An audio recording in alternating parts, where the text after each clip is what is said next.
What's up, bitches?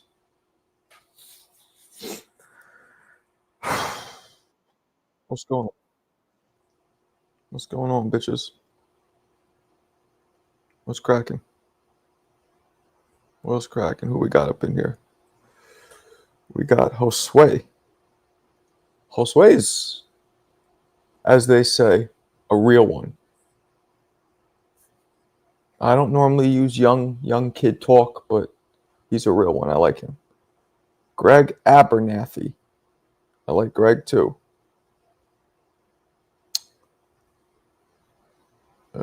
Do I think Schofield and Murtatala?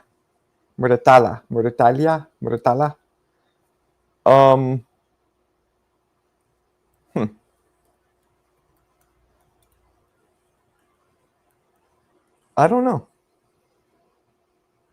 Raymond Murtatala, 23-0, 74% knockout ratio. Okay. Lightweight. Just beat Abdulev. Well, not just, but beat Tevin Farmer. And that's really the only big win on his record. Raymond Murtatala over Schofield. I don't know if that's a great fight for Schofield. I don't really like that fight for Schofield. I'm not a fan of that fight for Schofield. It's going to be a tough fight. What you guys think? Right? It's going to be a tough fight for Schofield.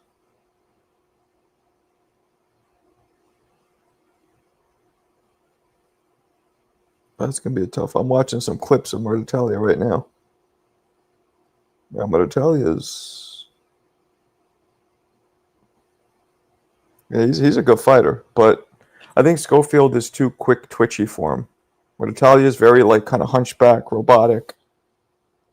Defense stays in the pocket too much. Isn't twitchy enough. And his punch power, although he has 73% knockout ratio, his punch power doesn't seem that crazy to me.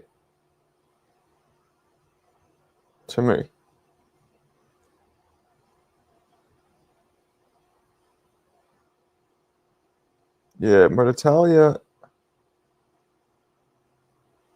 isn't fast enough. I'm watching him right now.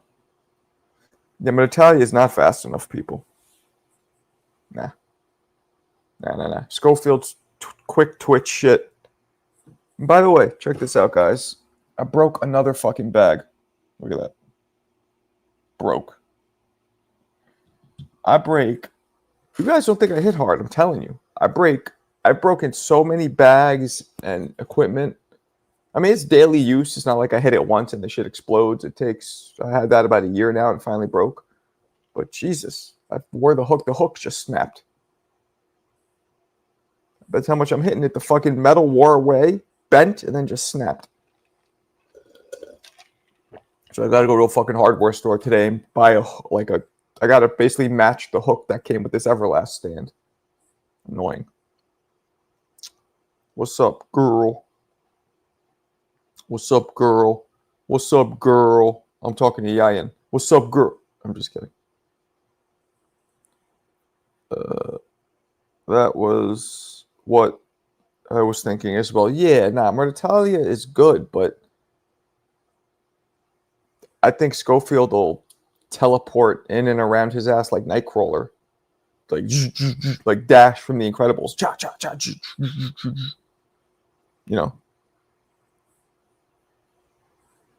So, who is the gay lord? Who do you think?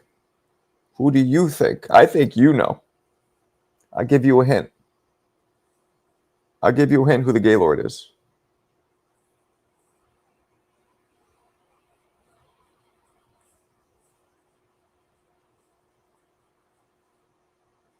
His name starts with a ya and ends with a yen.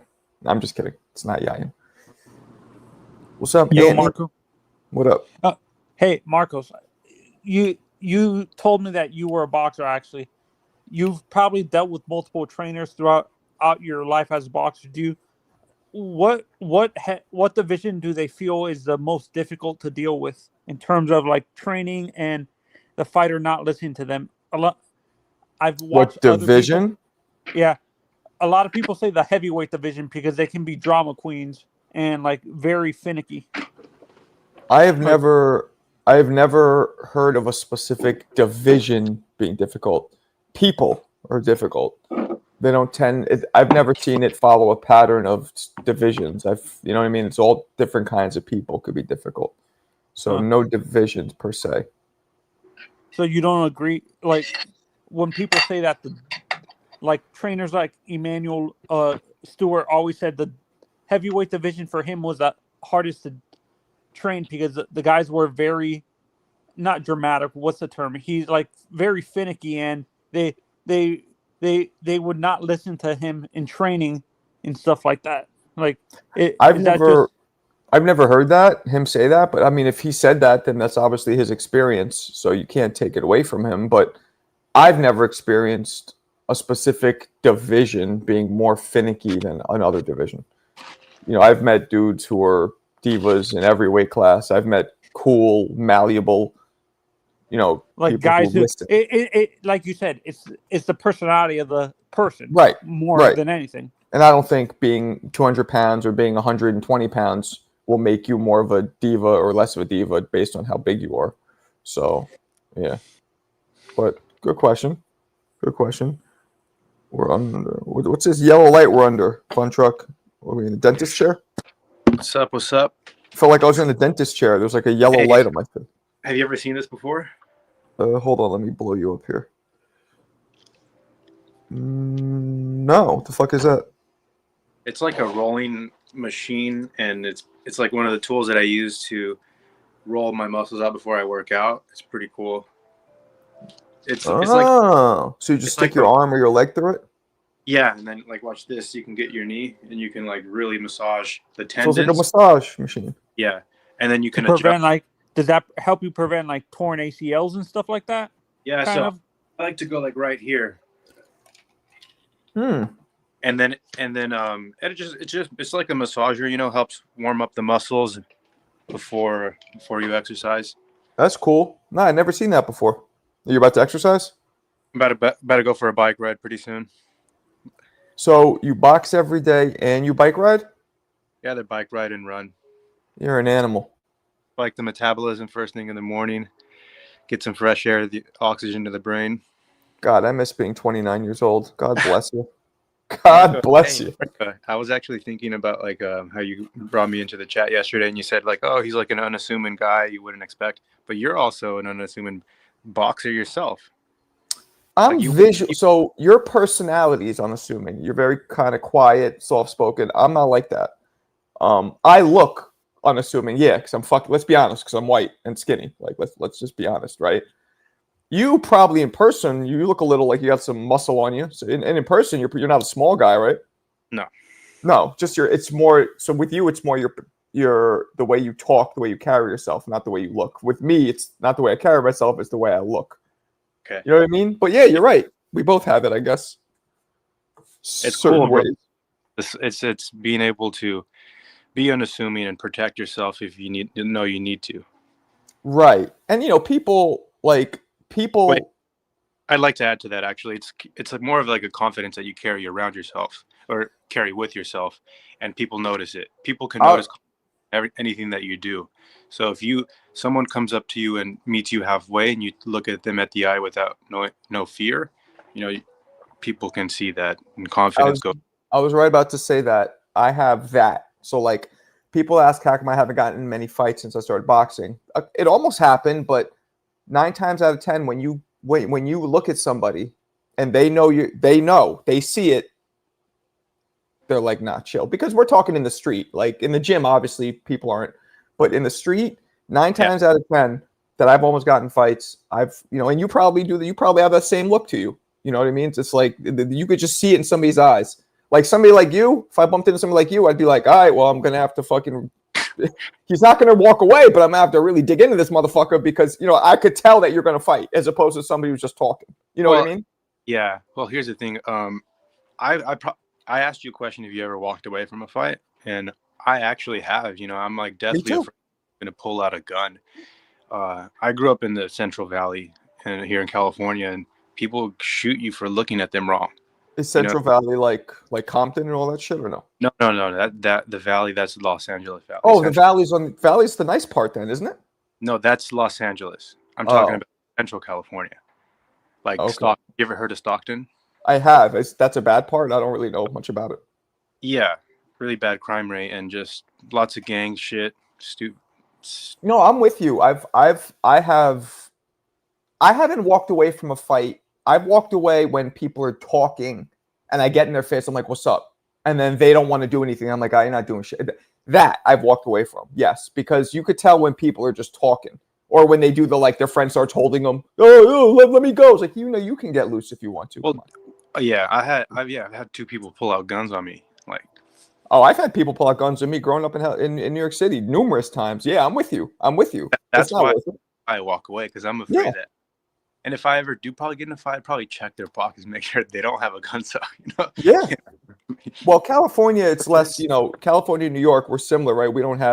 There's not open carries like in other states. Like if I'm in the South, fuck that. Because, they could do the law like, oh, he threatened me and they should kill me. And they don't even get in trouble. Yeah, fuck that. Will Bakersfield be Central California? Bakersfield is, sure. Not. It's still really close to Los Angeles. You still have a lot of influence from Los Angeles. So, still in the middle of nowhere. That's for sure. The Midwest too, Marco. Though, that's another state. Another area where you guys can carry, no problem. They let you. Yeah, most states. You carry, don't you? You said you do. Occasionally, yes. Jesus Christ. What about you, Blind Faith? You walk around packing gats? No comment. You fucking. What's with you young guys and these damn guns? Jesus Christ. It's crazy. It's not a. I don't carry. Nah, I don't fuck with guns. But you know what it is? Hold on. I'm sorry. Yeah, Blind Faith. What state are you in again? Yeah, Washington State. And yes, is that an open carry state? I don't know much about it. Yes, you can legally openly carry and conceal. You notice the difference now. The two of us who are in states where they don't allow that, we're like, we don't fuck with guns. But the two of you are like, it's all about where you grew up, I guess. And it's just maybe what you went through, I had guns pulled on me numerous times. I've had people break into my crib in Hell's Kitchen in the crack era, rob my, and it didn't make me want to carry a gun. It made me want to stay further away from them. Because I think it made you scared of guns. Well, it did, but it also made me think and I'm not talking to you guys on the panel, no disrespect to you guys, but people who just use guns to me are pussies. Use your hands if you have a problem. Now, I get defending yourself, but people who use guns to bully or whatever, that's pussy shit. So to me, it's like, I don't need a gun. If you have to pull a gun out and we're in a confrontation, you're the pussy. If only other people felt like you, maybe but right. It's out of necessity in a way, But that's almost why it is a necessity, because what you just said, Marco, a lot of them people that carry them and bring all of that, it's because they scared to lose. They scared to lose a fight. They scared to. They scared to because. And that's the scariest thing, is that to face somebody who's scary. Facts. Or somebody who feels like, oh, now, like it's almost scary to fight somebody, because if you beat them up, now you got to think about, oh, y'all gonna come back, who you with, exactly. It's that. I lost one of my best friends over that, like literally over that.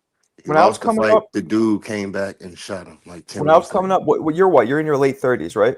Blind Faith? 40s, early 40s. Oh, you're in your 40s, okay, so you're close to my age. Well, when I was coming up, we did something, we called it you shoot the fair one. You both fight. When you're done, you do this, and it's done. There wasn't all this. That's a city mentality. Fair. I feel like in smaller towns, people.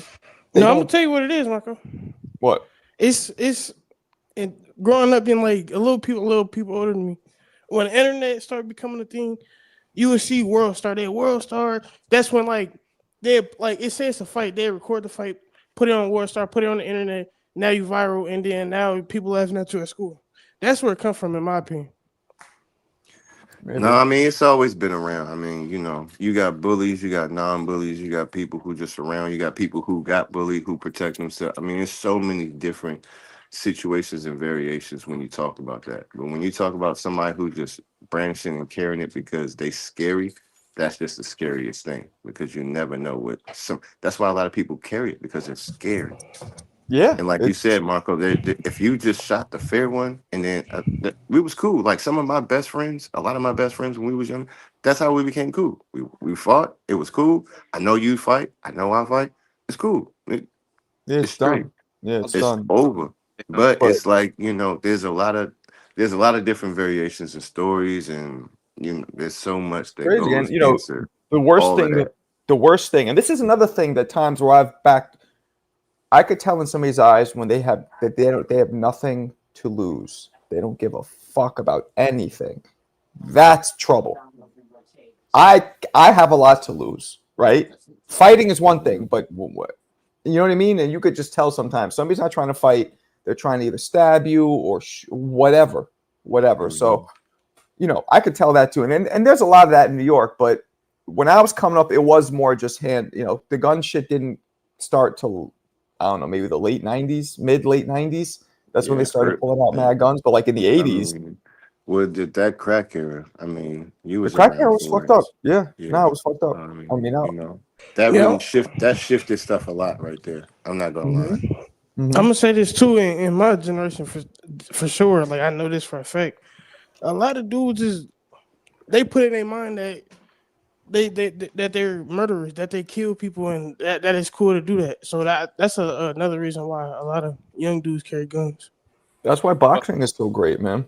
That's fair. When you carry a gun, it's like I think you can be around the environment while you're more likely to use it. Mm-hmm.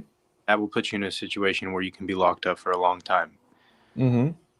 Yep. Yeah. Yep. Yeah. Yeah. And I don't fuck with. My wife was like, she's crazy. She wanted to get a gun. I'm like, there's no fucking way your crazy ass is holding a gun. She has the worst road rage. She is not. Well, I'm not gonna lie. Like since my babies were young, I've always taught them about them. I've always made them feel comfortable and let them know, hey, this is not what you use it for. This is not what we out here for. We don't do no bullying. You not out here doing it. We don't. But I will teach you how to defend yourself because when I'm not around, I need you to know what to do, how to do, because there's a lot of situations out here. Like people breaking houses. It's crazy out here. But yeah. So I will prepare my babies and my family for that. but we not out here starting stuff. Like what we'll works? finish it. We'll You know finish what it. works so much better, in my opinion, and it's not even legal, and yet it's way less deadly, is a fucking taser, a stun gun. Why not make those legal? Those never kill almost anybody unless you have a heart condition. Like, Yeah, I don't know. perfect. I would get my daughter a stun gun for sure. Yeah. I mean, I be seeing Right? sometimes they come on like the fuck out of here. they come on flashlights and shit like that. Maybe it's not legal where y'all from, but I see it a lot. It's not legal, but again, you get caught with that. I don't think it's a bad penalty out here in California or in New York. I'm not sure, but that is something I would get my daughter. Like I got my wife when she moved to the city, when she first moved here, I got her a pepper spray. She had one of those. You know what I'm saying? And that'll do the job too. I don't know. Yeah. All the women in my family I always keep them with something. Here, you take this, you got this, whatever you feel comfortable with. I'm gonna make sure that you have that. So my wife is from the suburbs right outside of New York City, right? So she moved here when she met me and we started living together in Queens. So one day we're coming off the train and we're walking back to the apartment and I see these two dudes kind of, when you grew up in the hood, you could tell when somebody's I just felt the suspicious following energy. You know what I mean? I felt it. And like I said, me and her, like first you see them, whatever, we're talking. And then finally I could tell something's up. So I turned to look at her like, yo, I think these. And as I turned to her, she's already shaking the pepper spray. And I was like, she's a keeper. She was like fucking ready. Yeah, you could just tell. Like it's like Spidey senses almost. You could just tell when something. She's from the suburbs. I didn't think you know what I mean? But she was already shaking it. I'm like, all right, good. They didn't do Yeah, anything. it's about to go. It's about to go down. We about to do this. I'm gonna say another thing too, Michael. Like another reason why I carry a gun because I like them. To be honest, like, I just like What do you guns. mean you like them? I like What's that mean? guns. I like Me too. firearms. You should appreciate the honesty, man. What's Yeah. that I mean though? just Like, do you like the way they look? I don't get it. no. I like how they operate. I like shooting them. Yeah. So do you guys go in the back and shoot bottles and shit? No, hell, I go to the gun range. Yeah, Shooting range. you could go to the gun range freely, buy Ah. That's what ammo I'm or saying. I whatever. don't want to be Yeah. I don't carry it to. Oh, no, I don't want to kill nobody. I don't want to shoot nobody. I want to shoot targets from a far distance. Okay. Well, Just want to be safe, man. Basically, that's what I it get comes it. I down get it. to. Like, you don't want anyone running in your house and being unprotected. You Hey, know what I mean? See, Jackie carries pepper spray. She knows. I want to say this. There was one time I was camping with my girl, and there was an animal. I thought it was a bear, but it might have been like a smaller cat that was like sniffling around the tent. And we didn't have any weapons, and maybe like a small box cutter. But in that moment, I was like, I wish right now if I had a gun, because that bear is about to come and fucking just eat both. And now my parents are getting older, and I'm thinking about them getting a gun too. So I'm like right in the middle, like for defense. If you're camping, you got to take something with you. And now that my dad's getting older, I'm like, maybe he should carry something in the house just in case.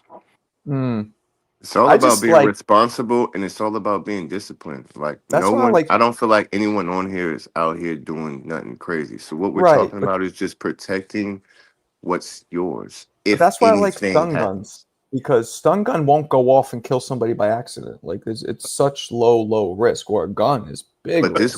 this world is so crazy, you never know. So you might feel like, oh, it's safe here, and then you never know. Like where I'm at, it's real crazy. Where I'm at, it's real crazy. In Washington So State, yeah, and where like I'm at, like there's certain sections where you're at. There's just certain places, like there's a lot of okay, things going on. So when you just want to be prepared, you know what I mean. You just right, never know when it's your time, when it's your right, house, when it's right, right. it just happens just like that, So it's just best to be prepared than not prepared, Yeah, if that no, makes that's true. sense. Michael, That's look, true. I'm gonna say this too. I also carry a knife. What I use it for? Jesus Christ! I use What are it you, a to Navy cut, SEAL? No, I use it to cut boxes. You know what I'm saying? It's just like that's the most thing I use it for, to cut a fucking box or break This guy has a whole Batman belt when he leaves the house. No, it's if you I know you probably don't know, because it's like a It's thing. People call it an EDC. It's called an everyday care. It's like stuff you take with you everywhere you go. So I yeah. got one of those basically. Like a Swiss Army knife, you mean? Yeah, something like that. I'm not gonna lie. It I also gotta. has a nail clipper on it.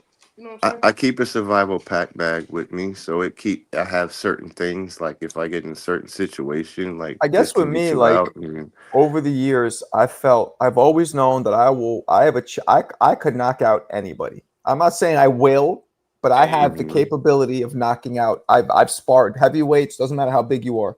I've sparred dudes 6'5", 6'7". It doesn't. I can knock out anybody. So I've always had that confidence, and I can also read when I'm in front of somebody who doesn't give a fuck or has nothing to lose, and I know how to avoid that.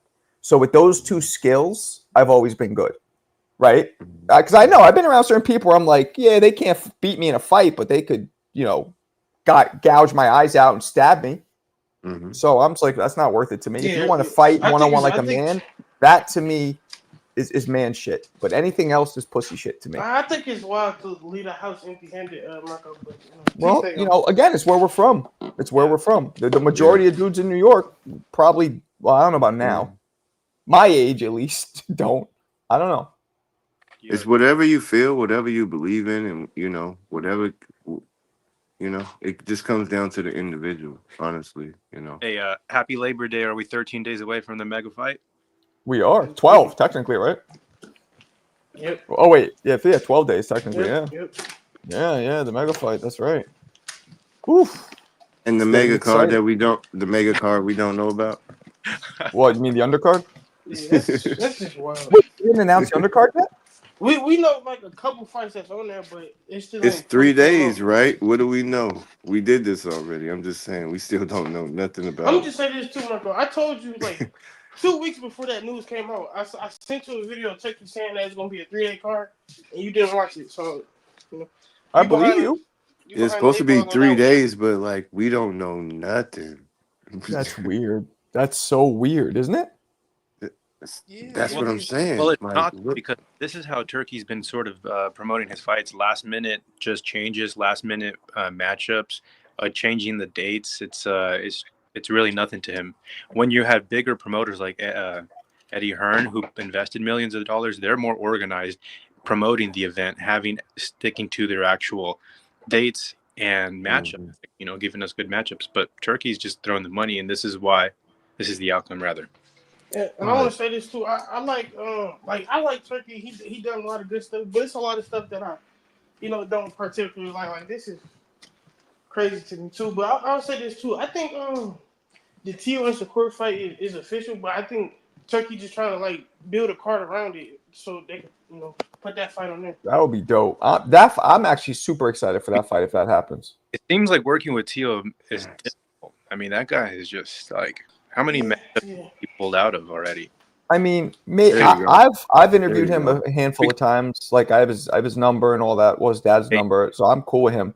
But to me, my experience is he's always been cool. But yeah, he's a little Hey, let me say, in eccentric. there was a fight where Devin Haney and Teofimo in Fresno, California, they were in the stands and they faced off like 2019. Yeah, And I remember that. I remember that. and I remember like this is gonna be the most exciting fight. 5 years later, Mhm. it's like that shit's never gonna happen. They actually did it. They actually did it twice. I know what you're Yeah. talking about. They did it twice in a row. Mikey Garcia lost to the guy from the Spaniard Southpaw. What's his name? Mikey Garcia lost to a I know what Spaniard you're talking southpaw. about too. Yeah, one of Linares? his last one of his last fights. Who did Teofaro Sandori, Martin Sandori, something like that.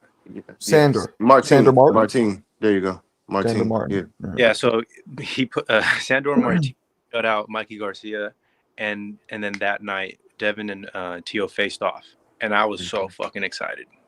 But yeah, that shit's not happening. No. Tio, I've been saying that for a long time, Marco. And Tio is known for this. Like he's just known to throw his name in whatever's hot, and Yeah, then exactly. but then he don't fight. He don't fight. Yeah, but he's also the only one of the four that actually fought, at the time, the big names. He fought Loma. He fought Josh Taylor at the How time. long ago? He How only long fought ago one. was that? Yeah, How but at long least he ago did was it. that though? At the time, none of the other guys did shit. Ryan fought two. But since then, all the other guys are doing more than what Tio's doing. Tio's Yeah, well, talking now. Theo's also, burning bridges. He's busy with arson. He's burning all these bridges. Devin, he called out Tank, he called out Bud and Boots. He had the Devin fight on the table, but he didn't take it. He called out everybody. He called out Fury, didn't he? Like that dude's weird, bro. He might Even- have. Even Dude's weird, bro. It's just like he said, but it's just for publicity. Like for the whole thing with the whole kind of Keyshawn thing and him doing the banana thing, like stuff like that. Like it's just weird. Like why would Well, you? he claimed on my live, especially, that he did not send that.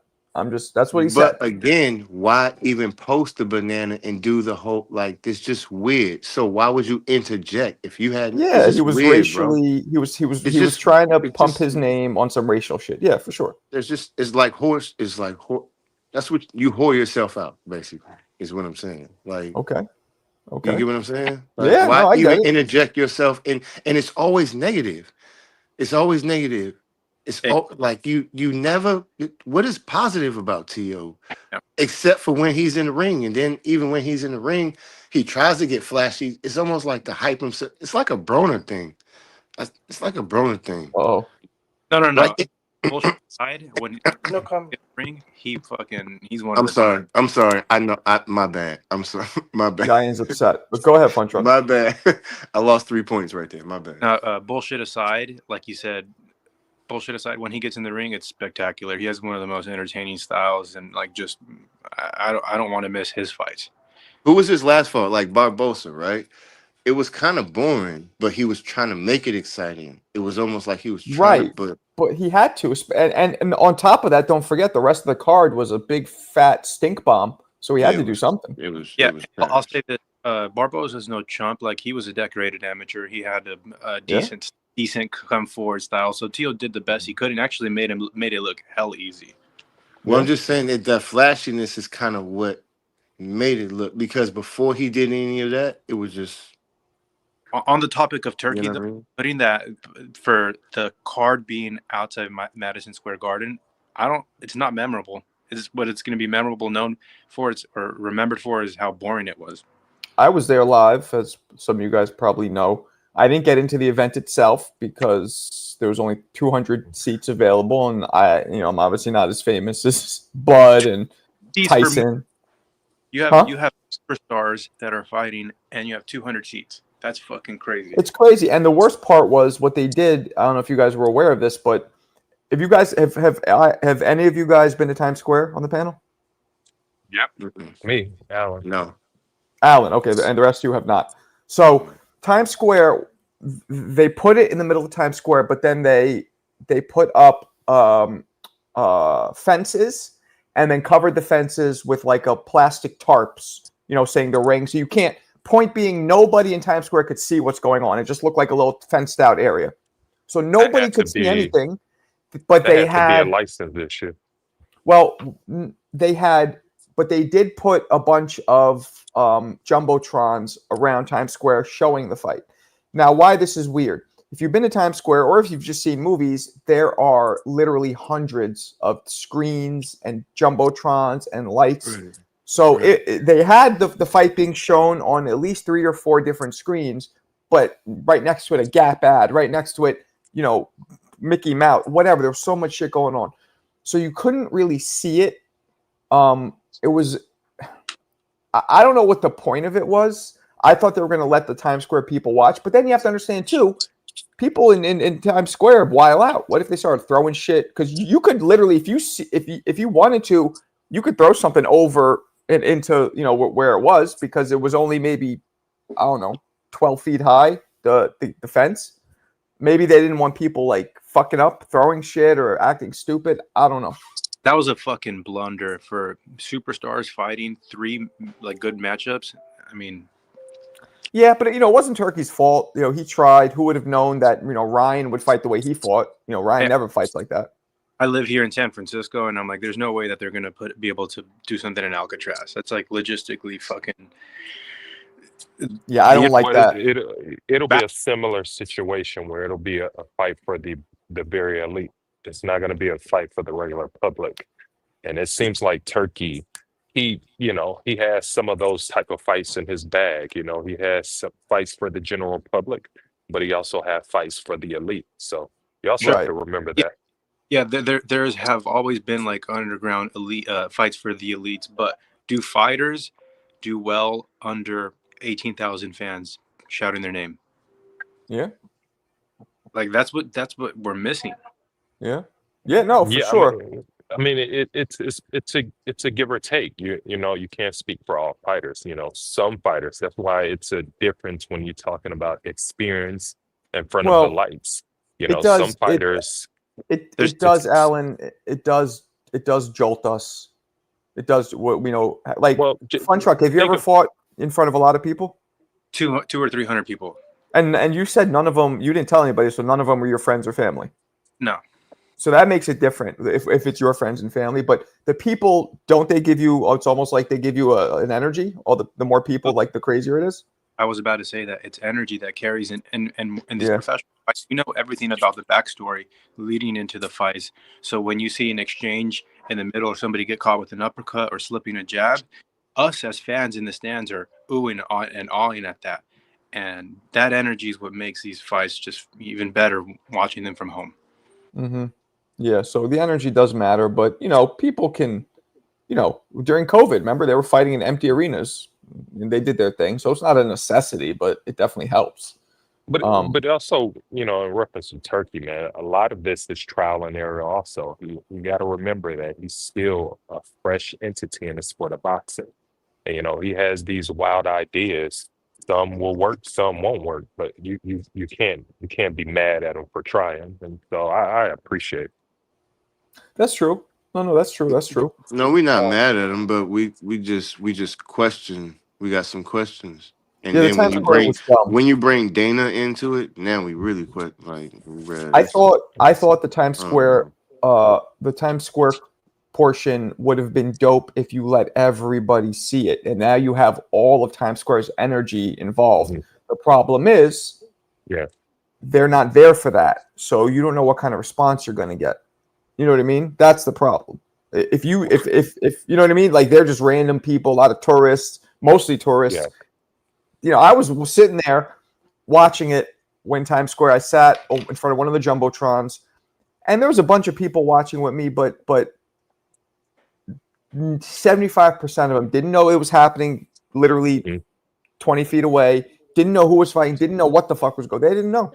I remember one girl was like, "Oh, is this a box? What'd she say? Is this a boxing game?" She called it a game. I Yeah. was like, Jesus Christ. Yeah, that So had to be some sort of regulation issue that they ran into. I If everything is licensed. I don't think so, Alan. I think that they didn't the volatility of having thousands of people who aren't there for boxing. I feel like that's what they're worried about. You know, like literally throwing shit, screaming, acting a fool, fucking up the whole event because they don't care. You know, I don't know. Maybe I'm wrong, but Are I there any like. events that y'all really, really like excited? I mean, not the big name event. We know the Crawford and all of that. I don't really believe T.O. gonna fight, Mhm. so I'm not. I don't think he fights Shakur, so I'm not even gonna mention that. But is there any fights that anybody like really excited about happening Outside Mm, of the Bud versus outside of the Canelo. Crawford? Yeah, outside of Well, that. I'm definitely excited to see Billy versus Lester Martinez because, and I'll be honest, I'm not big into the mashup crash up bouts. You know, I'm a pure boxing fan. I'm not really into the gladiator aspect of it. You know, I love the art of boxing. So, but at the same time, that bout I know is going to be something interesting that happens, and two brute forces colliding. I mean, I could take one or two of those, you know, every now and then. So I'm excited for that. Anybody else? I'm Thurman excited. Fundora. Is anybody excited about Thurman Fundora? Do Hell you yeah. think do you think that's a garbage fight? Do you know? Nah, I'm excited for Keith Thurman Fundora. I'm excited for Haney and Norman, Shakur Tio. Um, Wait, how you, obviously, you can be excited for fights that's not on the books though? right. Well, What do you Shakur think Tio. happens with that Haney Norman? That's an interesting Oh yeah, fight. yeah, I forgot about that. Yeah, I I just said forgot that about one. The that. only one that's not on the books yet is Tio and Shakur, but I believe it's going to happen. Maybe I'm just I hoping. th- I think that Devin Haney is gonna he's gonna try to establish distance, and he's gonna try to box Norman, but he's gonna find out that Norman is not like this typical. He's not this flat foot, inexperienced boxer that he may think he is. I mean, I think he's gonna find that Norman is closer to his level than he believed in terms of boxing.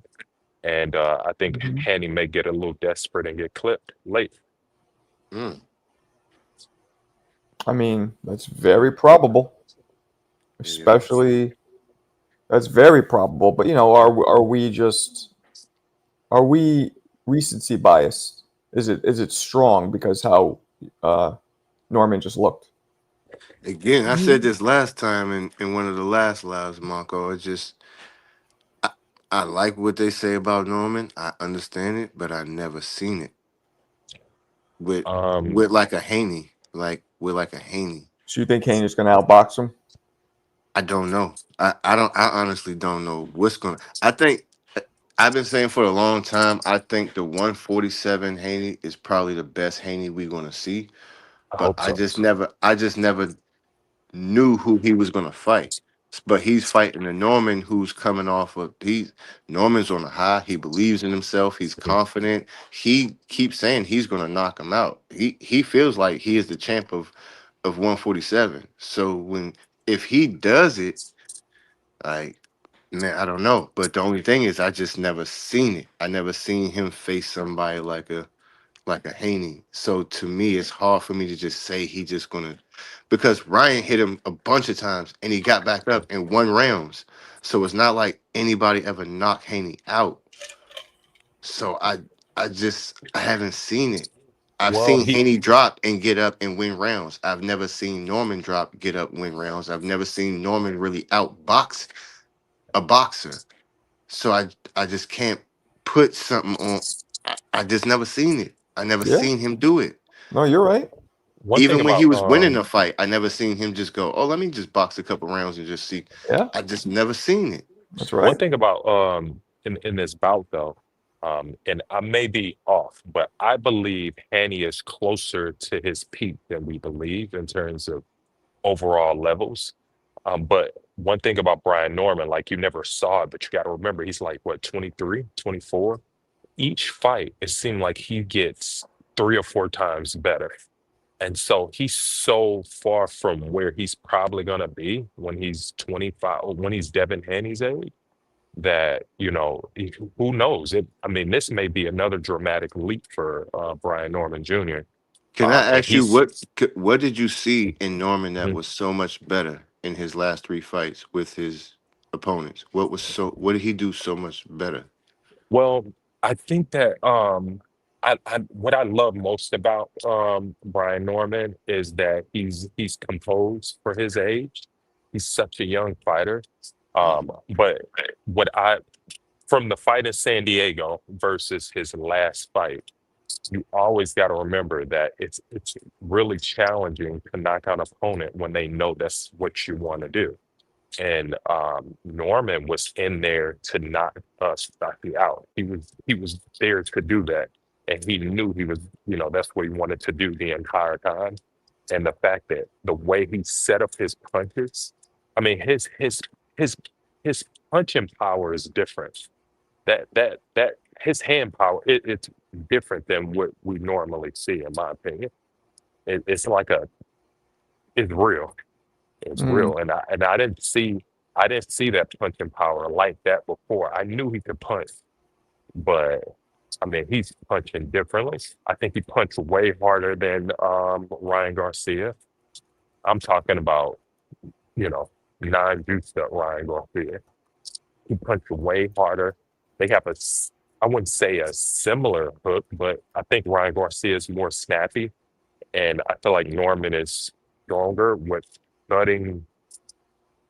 Um, I know it's different. It gives who's somebody with a nice hook like mm, I don't know In a way, nah it Well, kind of give me I don't know Canelo. I may be reaching but it gives me Frazier it gives me like Joe Frazier type Frazier. Mm. yeah man it Joe give me I like Frazier. don't know about it give me what. some yeah it give me Joe Frazier vibes from that you know Do you think that Norman is faster than Haney or no? Do you think Norman can? Because we know Haney is a machine. He don't get tired even when he you get know dropped. He's gonna go 19 rounds easy. Mhm. So can Norman catch him? Well, Can he really catch? that's Can he not the catch him? speed. You're talking about conditioning in terms of No, I'm athleticism. I saying think like, that is Norman fat? Is he faster? Is he fast enough to? Because Haney's fast. uh, Henny may be faster, but I don't think he has the quick twitch muscles that Brian Norman has. So I think Norman's probably quicker, and he may be faster. I think Henny's probably a bit more athletic. I mean, Henny is a great athlete.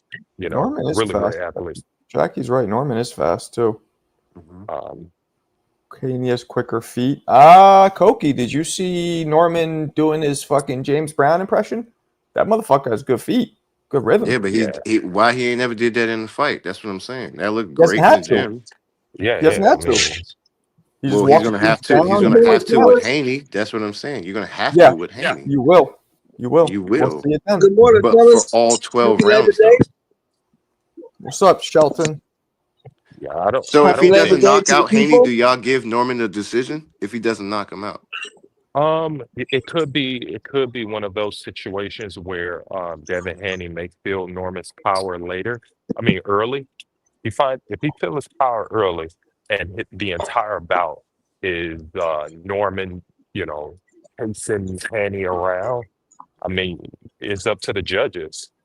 It's up to the judges. What if you have you know, same type of judges in the Skull versus Canelo? I was thinking about that. Why can't Yeah. Norman just outbox him? He can, but He can. We traditionally just people never seen it. taken him as like a banger, a flat-footed banger. But I don't think he is that. Me either. I think he's a boxer puncher. Have we Yeah. ever seen Haney Yeah, he a outbox? boxer puncher. Have we ever seen Haney outboxed? Yeah. No, he only Yeah. lost. Well, Loma. Yeah, Who arguably yeah. outboxed outboxed him? No, that's not getting outboxed. Who outboxed When it him? comes I to that think fight, he's Loma not getting outboxed him. I think he outfought Loma. He outfought Loma. Loma outboxed him. I got it honestly reverse. I feel like Loma fought Haney. Yeah, I kind of Well, feel like that too. Yeah, they were you both kind of just going you in. can argue. Yeah, I feel like Yeah, that's Loma true. actually fought Haney. That's kind of like, so I get the Norman thing, but I'm just wondering this. I don't think Norman has Loma's IQ. Like, you have to outsmart Haney too. Your athleticism, if it's equal and all of that, and what are you going to do different than what Haney Well, you hasn't can seen? you can I argue don't that know that. Ryan I don't know Garcia. that You can Haney's so smart. Well, yeah, you Yeah, can I don't argue know that that. Haney's so Yeah, smart. Look at Let me the say Ryan one Garcia fight. So how is you he can so damn argue. I smart? am very angry with Mick for making Ricky Burns a reoccurring fucking topic in this channel. I'm gonna throw up if we keep talking about Ricky Burns. Good And lord. you can argue that Ryan Garcia outbucks Devin Haney. I mean, he was literally sitting on his leading hand the entire fight, and Devin Haney could not adjust. I mean, that's a form of boxing. When a boxer is So doing how something that smart? you So can how smart adjust to, is he? who Devin Haney? Devin Haney. How Who? smart is he? Do Oh, y'all think Norman is a smarter fighter, like naturally on the fly in the ring, than Devin Haney? I mean, it We don't depends, know man. yet. I don't Because know. like, what We don't are know. we We'll talking find out in about? Like, November. are Yeah, we we don't talking know. about? Yeah, Are we we gonna talking about a find. Yeah. guy in terms of discipline? Like Devin Hanley is really disciplined, but again, he failed me in that Ryan Garcia fight because he was not disciplined at all. Mhm. So, But he give did or win take, rounds even when he got dropped. There was rounds he got dropped and he won. yes, he won rounds. But what I'm saying is, like, he was not consistently disciplined. He did not go into the fight with a game plan and stuck to a game plan. He didn't stick to it. He didn't, you know what I mean? He didn't keep the phone up.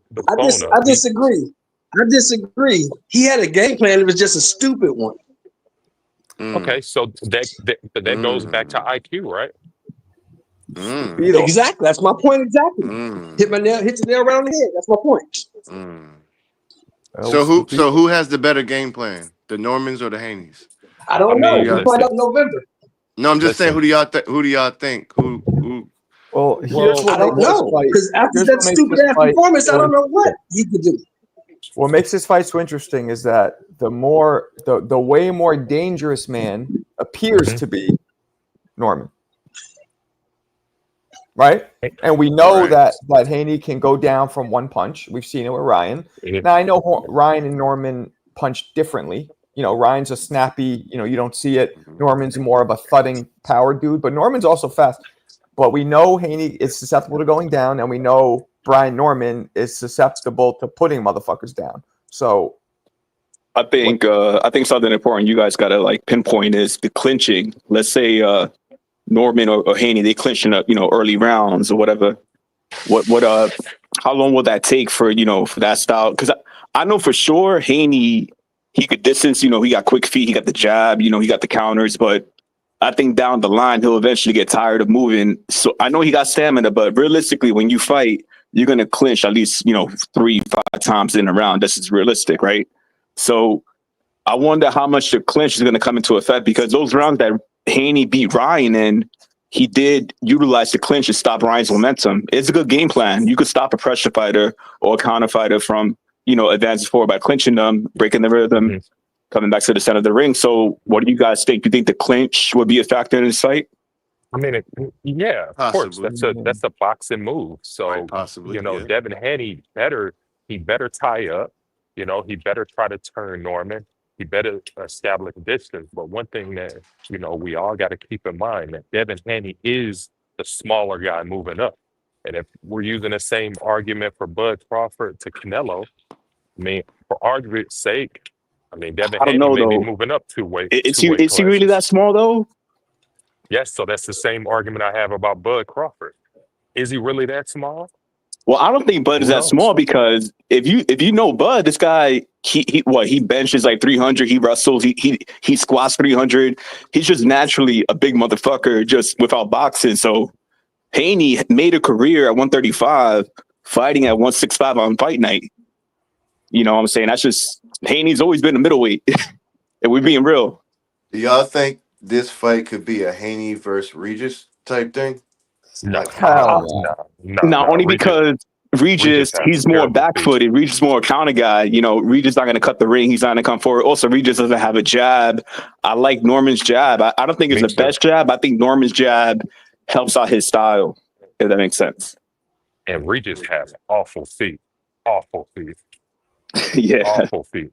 Holy cow. No Regis balance. is entertaining to watch. It's just like when you watch it, you kind of want to go to the gym and like work on some shit. You feel like you're doing something wrong when you see him fight because you're like, does I mean, anybody feel like Haney can actually drop Norman? Like, does anybody see that as a yeah. possibility?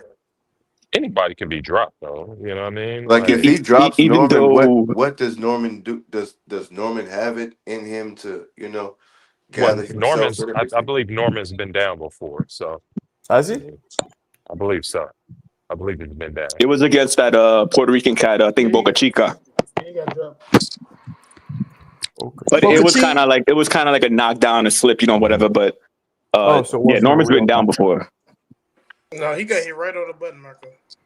Yeah, I but mean, there's Norman fans are gonna say different. You know what I'm saying? People always got a narrative. Who's it yeah, against? I mean, He's a guy from Michigan. He's a Puerto Rican guy. He fought Tiger Johnson. His last name is Boca Chica. That's a mouthful. I mean, I'm trying to find the shit. Giovanni Santillan. yeah, Okay. Norman been through some adversity, man. Tiger And pieced he's, that dude up, didn't he? Didn't Tiger piece that dude up? Or was Yo, that a Tiger tough? didn't look too good in that fight. Oh but, no, that was a tough he won fight. by That was a decision. tough fight, right? Yeah, it was a tough fight. It was a weird fight because the other guy was coming kind of from awkward angles, and Tiger was trying to he was trying to do his boxing. It's just Tiger's missing a few things in there. Was that the fight where his coach kept getting on him? Yeah, he was so mad Okay. in the corner. I think you guys remember that too. Okay. Yep. I remember that fight. Yep. He was livid. Every round he got more upset because Tiger had the fight. And, it's just kind of weird, when you got all those skills. But then, when it comes to a fight, I think Marco mentioned this last night, when you hit the heavy bag, you hit it for 3 minutes, right? But when you won the ring, only 25% of that applies to what you do in the ring. So Yep. it's tough, man. I just think Haney and Norman Jr., that's going to be a great fight. Shout out to Haney. Shout out to Haney for taking that fight. Because, I'm a Haney hater. People know that I don't like Haney because I used to call him, choreographed career, that I thought I used to, get at him. But to take a Brian Norman fight, Brian Norman he's in his prime fighter. He really isn't. He really isn't. Stop that. No, but he's going to, all right, so he's entering his prime, the beginning, the end, the middle, whatever. He's close to it, right? But when I say he's like, no, he's not close to his prime. He's not even close. Okay. Hold on. all right, whatever. Yo, the point is, Haney's taking somebody with a belt and a top fighter at that weight class Here we at go. that age. Because Haney has made a career. Let me cook real quick. Haney made a career fighting guys at the end of their career, 34, 35, 36. He fought Gamboa when Gamboa was over 40. So that's been Haney. Now he's fighting a younger guy. That, to me, that's definitely unlike him, and I got to give him respect for that. All right, here we go. Devin Haney also. Let me play this real quick. Yeah, but how old was Jorge Linares? Watch it. left arm was starting to get 36. He was 36 years old. That seemed to have turned him Boom. on, and he Now let's connected see with it a slow-mo. straight right that sent Brian Norman Jr. Oh no, that was a fucking clean shot. Bocachi started by Oh, that was Jr. to the canvas. That was a knockdown. That seemed Hey, to have panel, turned him on, and he connected with a straight Linares fight right that Loma or sent Haney first? Brian Both of them. Norman He fought both of them. Jr. No, which one did he to fight the first, though? canvas. Linares. Loma and Linares fought first. Twisted his legs up like a pretzel. No, he's asking who Haney fought first, Linares or Lomachenko. Yeah. Who did Haney fight first? He fought Linares He first. fought Linares first. He fought him in Vegas, and in those last 4 rounds, Haney was clinching like crazy, and he got booed in Vegas. I'm not sure you guys remember that too. Yeah, I'm not. You know, mad. this I mean, is our Haney- first time we're gonna see Haney at 147. We never seen Haney like fully. Fighting somebody his size, shit, me too. That's why I'm excited about it.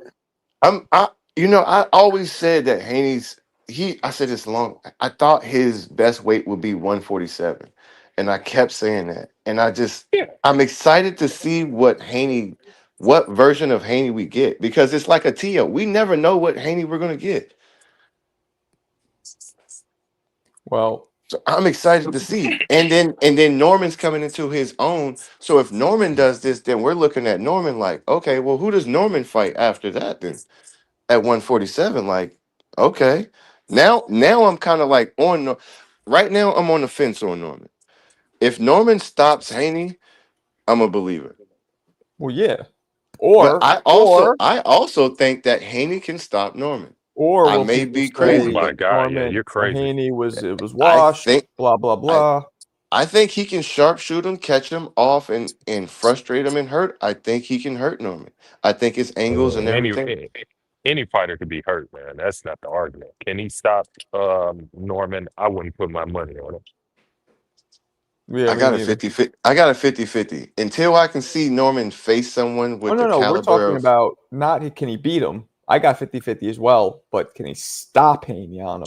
I mean, stop Norman. Excuse me. I don't know about that. I'm just saying it's a possibility. I don't know if he does it. I But think a lot of people picking Haney. They're relying on the fact that Haney wasn't stopped by Brian Garcia. But if you look at that fight, that referee saved Haney's life in the 7th round. That fight would not continue. It was a regular referee in that fight. That 7th round, that shit would have been stopped. Well, you're right. It should So have been. like, Haney got hurt, but he got saved by that ref. Let's be real. Like if that was like Brian Norman or Gary Antoine Russell or somebody like that, they would have finished that fight. You know, Brian Garcia, he's mental, emotional. He's gonna throw it and he's gonna be lost in the moment. So Haney got saved that fight.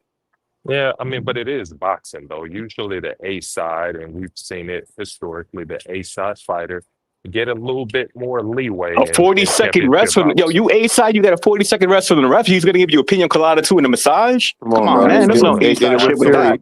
That's just ref being fucking paid out. They did it with Fury, bro. Come on, Yeah, man. he's one of those guys too. Yeah, we saw. Boxing is a lot of power in these guys too. They hey, more power to Haney though. Canelo falling all over the ropes and all Out in types a of stuff. massage So sounds good. it is what it is. It happens. So if Norman knocks out Haney, what do y'all do if you're the Normans? I think y'all may be disappointed because everybody at 147, they're not really that many big names, and I think you guys are gonna ask for Brian Norman to go to 154. That's my opinion. No, I would say he goes he's undisputed, but if you're what would y'all do if you're the Normans and you knock out Haney? Who do you call out? Well, you want to get that Mario Barrios bout. I mean, We're calling out You say you call out Rolly? Rolly is probably the cakewalk bout, but I mean, go and get. But Rolly's not 147, right? Yeah, he's at 147. Yes. He's 140. He's 140. He's 147. Yeah, he's 147. I mean, you got to remember too, Brian Norman, to me, is a true welterweight. If you look at him, he's a true welterweight. I don't think. But that's what I'm saying. If he knocks out Haney on that kind of high, what do you do if you're the Normans and you knock out Haney? What's your next move? You got to do it in the ring. So who do you call out? I mean, it's not like you're taking a belt off of Haney. You're just knocking out a guy that has a name. But realistically, boxing purists are going to argue that Brian Norman still needs to be a true welterweight. Okay, it is what it is. Haney is a name, but he's not a welterweight. So, it'll. So you calling out Barrios? Do you call out Barrios? You call out Stanionis? You call out Ugas? Stanionis have nothing for Brian Norman. Or do you call out Pacquiao? Forget all that. He need to call out Boots. To be real, all that talking he's doing, go to 154 and fight Boots. That's what he need to do. I would call out Pacquiao.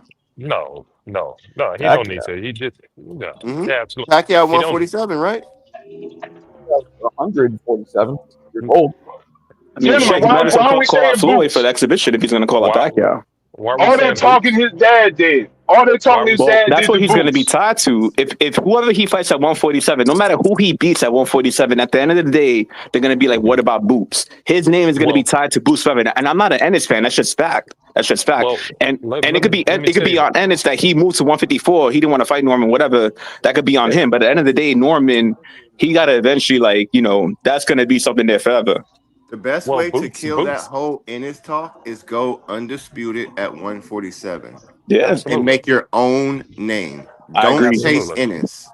Don't Yeah, chase Ennis, bro. That's going to yeah, ruin your because career. True that. yeah, I mean, You can't go it's not gonna ruin. undisputed.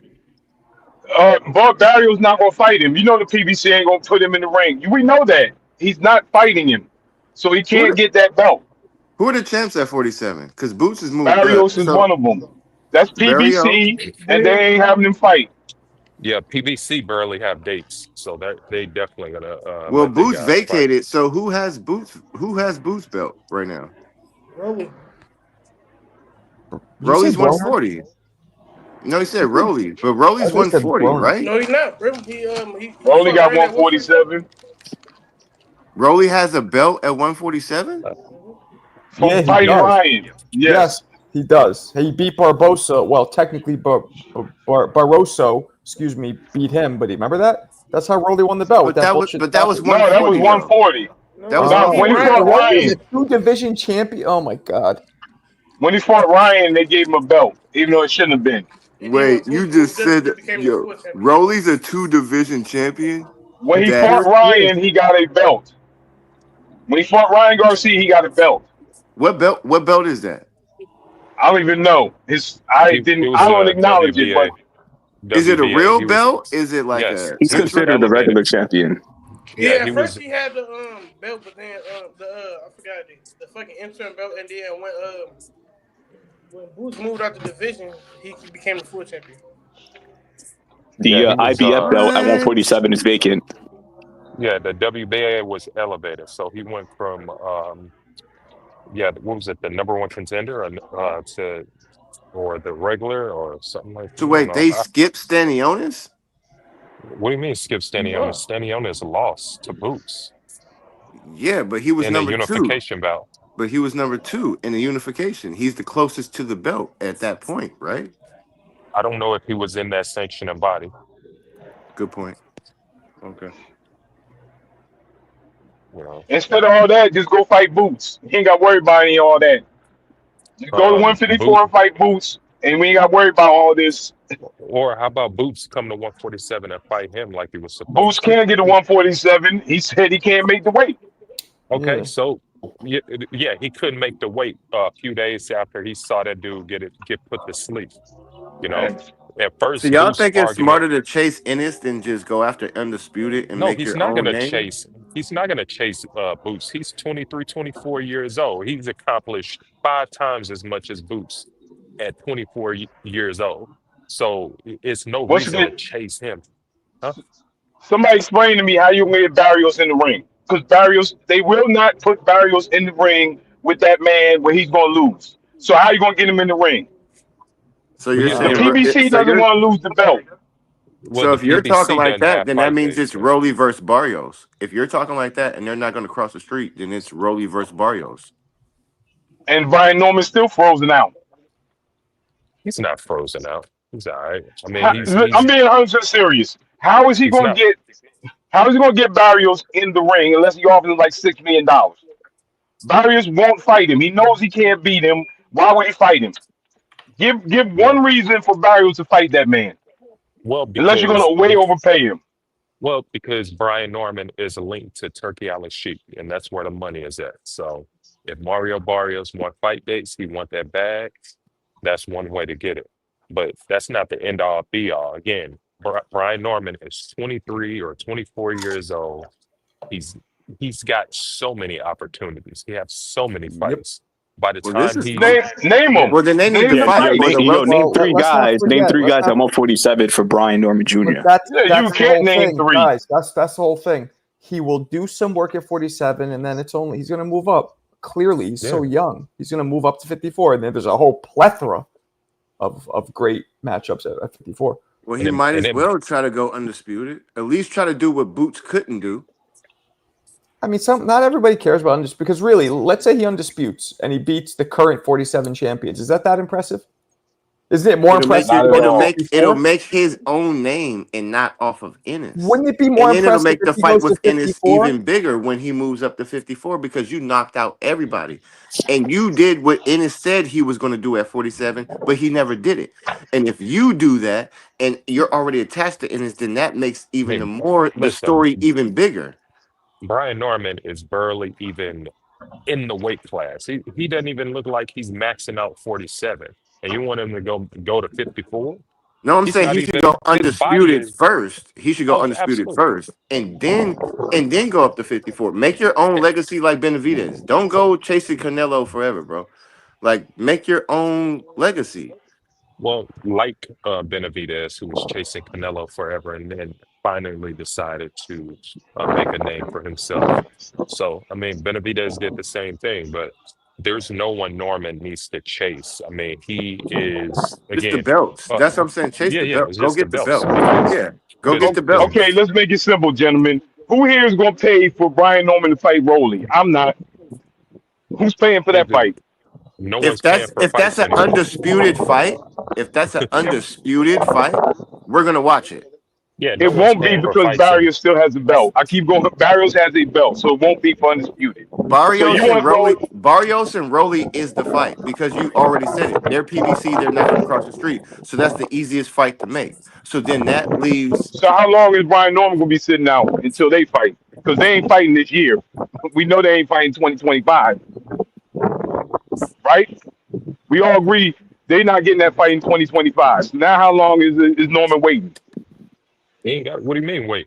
Well, there's Ring Magazine. We know Rolly and Barrios ain't fighting this year. Everybody will agree to that, right? Rolly and Barrios is not fighting in 2025. That means you're talking about 2026. Let's say they fight in January. So now Brian Norman's waiting till June of 2026 for his next fight. I wouldn't. But it's nothing to wait for. He just got to keep fighting. Again, when you're that young, you just got to keep having bouts, man. We were talking about him getting undisputed. Who's going to be lined up for him? Yeah, you're right. And we weren't clamoring for the fights he just had. The Sakis. We weren't clamoring, but now we're talking about his name. So let me read the super chat real quick. CJ, appreciate you. We only got 9 more to go. We can do it. Extra crispy 2-piece with a side of maple syrup since this is brunch time, at least in California. You should get at least 1 super chat. Damn. I know, man. I know. Maple syrup. You guys got 3 guys you want to see Brian Norman go against before he cleans out the division? The champions. No, besides them, because Bob mentioned that he got to wait a while for that. The thing is, there's no other fight for Norman Jr. He's fighting in November. Who's can I give you guys 3 names? Because I've been waiting for y'all to say you're not saying nothing to me. All right, real quick. Like a Ugas? So at 147, right? At 147, we got right. I know this may be off, but I'm gonna give it to y'all because I think this fight could do good. Liam Paro against Brian Norman Jr. 147. Good fight. It's a good fight. I'll take it. And That's a good fight. if it's not Paro, I could give you another one. Conor Ben, 147. Brian Norman Jr. 147 in the UK. I would say Conwell. Or if you want, I'll give you Ryan Garcia, Brian Norman Jr. Can you name somebody who hasn't lost? How about that, please? No, definitely not. I'm giving you names that will probably sell better only because these guys have a fan base. Like Paro has Australia, Ben has UK, and Brian got the crackheads. Yeah, Conor Ben's a good fight. Ben is bomb. Yeah, that's a good fight, but you're asking only. That's what he should do. But you asking a fighter, we don't know what we don't know. What 2 down weight classes? Conor Ben has that Eubanks fight though. We don't exactly. We don't know what's the outcome of that fight and where is he going to be at it. But we do know that Conor Ben still isn't a super middleweight. On paper, it looks great. I mean, it's a great fight on paper, but I don't like that he's going. He's staying up there at 160. Not too much. Coming back down is gonna be hard. Bob's trying to say, yeah. I mean, who's he going to fight at 147? Well, we're going to have to come up with some names. He's only 24 years old, so he's gonna sit on his belt and fight whatever comes his way and gets his guaranteed pays. Chasing Boots for what? That ain't no legacy, dude. That dude is fighting tune-ups up there. That it ain't nothing to chase for that bump. That bump until he has a strap at 154, there's nothing to chase. I'll be right back, you guys. You guys hold it down and All right, you can- let's put Catterall it at this way. 147. I don't know. I think that's an easy knockout for Brian. Jack Catterall. Man, Turkey ain't paying for them fights. Let's keep it. Turkey said he don't want them type of Shakur fights. just scare? Didn't Shakur just scare Ben? Didn't No, Shakur? man, get out, No, get out of me here. scared. Now, Me now, scared. now to the Normans.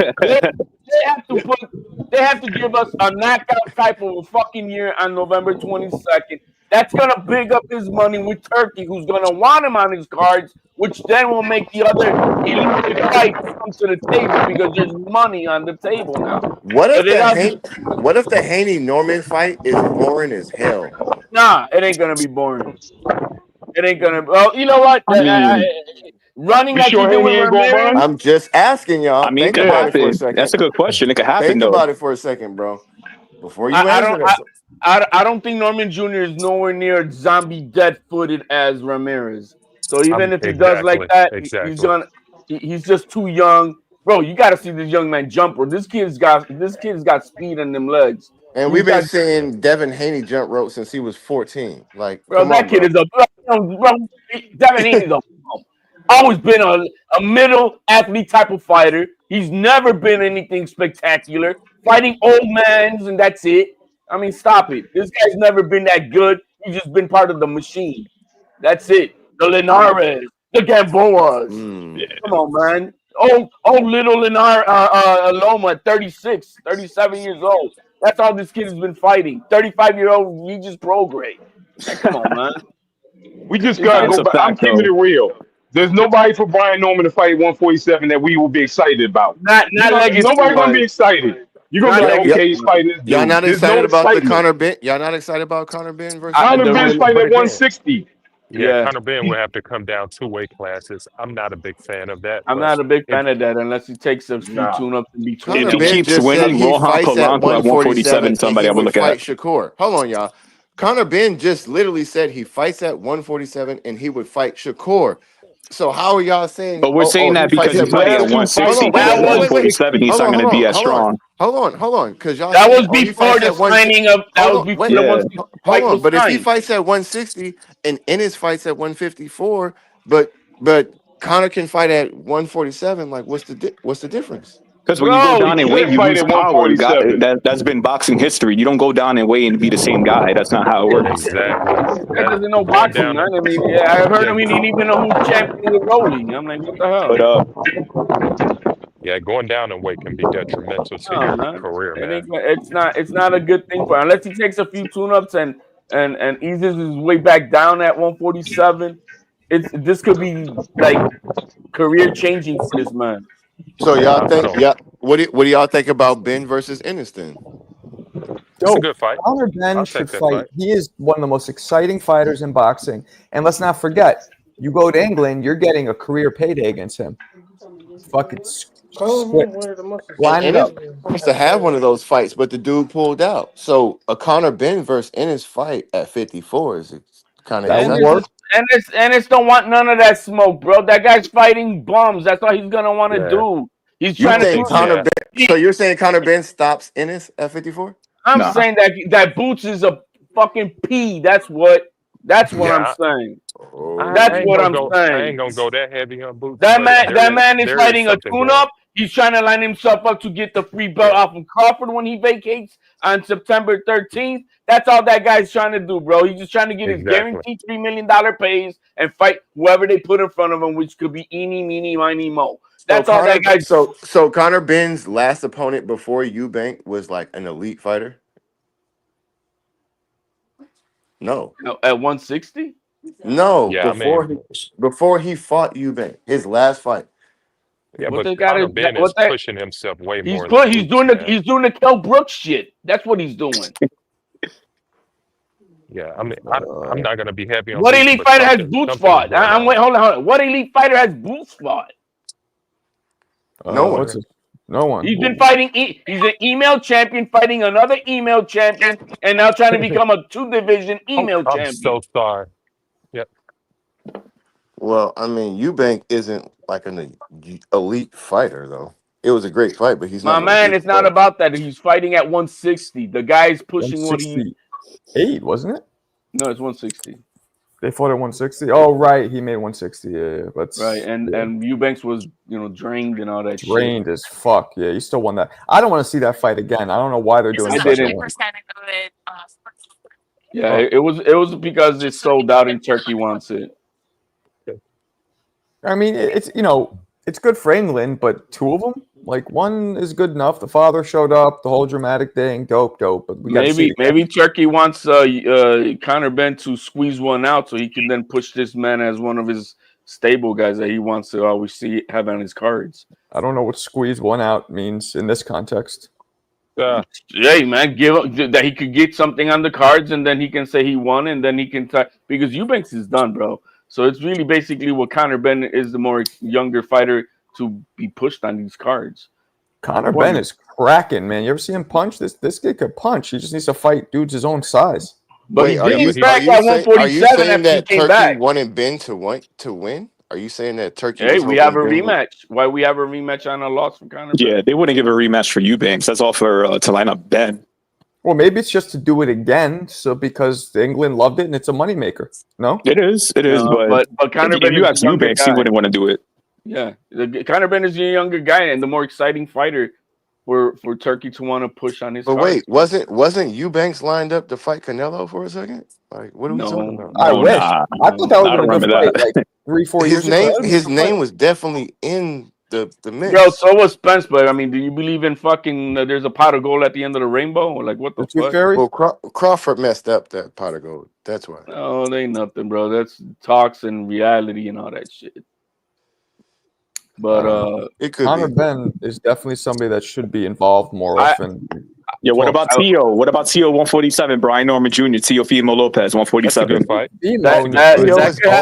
could happen end of 2026, depending on how it goes right now in January. Hold on. Tio needs to handle his business down at 140 first. He got people who can fight at 140. Tio's only fighting the keyboard, bro. He's only fighting the keyboard and Twitter. That's the only thing Tio fights. Oh, come on, man. Like, stop it, bro. Your favorite fighter, your favorite fighter is yet to accomplish what this guy's done at 20. No, your favorite fighter. Hey, I just pissed somebody off. Yo, that's all it took. That's all it took. Your 38-year-old favorite fighter has yet to have ever accomplished. I already told you, bro. My favorite fighter is Sugar Ray Leonard. My current favorite fighter is Terrence Crawford. Tio can't do with nothing with neither of those guys. Teofimo Lopez versus Gary Antoine Russell. You don't want to see Teofimo Lopez versus Gary Antoine Russell. I think that's a great fight. I think that's a great fight. Ain't no friend. They would fight if Turkey puts up some money. Ain't no friend. Yeah, well then ask your boy why he's part of your Crawford team. Why he ain't trying to fight Keyshawn Davis? Teofimo Lopez versus Real Matias. You don't want to see that? They already declined that. You didn't decline, bro. The guy versus Matias came back begging for a fight with Tio once he lost his fucking strap in Puerto Rico. Get the fuck he asked Tio for a fight like 5 times, and Tio said no in like 5 different ways. Tio gave him a fight in November. He asked for a fight for $2 million, for $4 million, for $5 million, $10 million. He offered Tio kept saying no. Matias and then Matias pulled up on him and slapped the shit out of him. He so slapped his ass. Yo, little ass glasses. He didn't slap him when he was in front of him, did he? He slapped him. Yo, he was right in front of him. What are you talking about? No, he didn't, bro. He stretched over. Yo, Tio had to call the police on him. You saw the security. You saw the security. They were all about Tio. Like, yo, you're not gonna touch Tio. Yo, calm down. Yo, calm down. Yo, I thought that security guard was you. I'm not gonna lie. Remember that video? The Dominican came out of him, bro. He got slapped. HLD, ¿por qué estás gritando? Bro, I'm saying like, yo, Matias was by himself. Tio was with his dad. Tio was with what are we talking about? Matias was by himself and slapped him. But he was by himself. What are you talking about? Tio's a pussy though. Like, son, if you get slapped, you're gonna let somebody slap you? Bro, he didn't get slapped. But he got slapped. Yo, if somebody knocks your glasses off your face, you're not gonna do nothing? What, you're gonna call the police? With security? Security, come help me. I got slapped by Matias. Hey, why didn't bitch slap you? Come on, yo, Tio's a pussy, bro. He should, yo.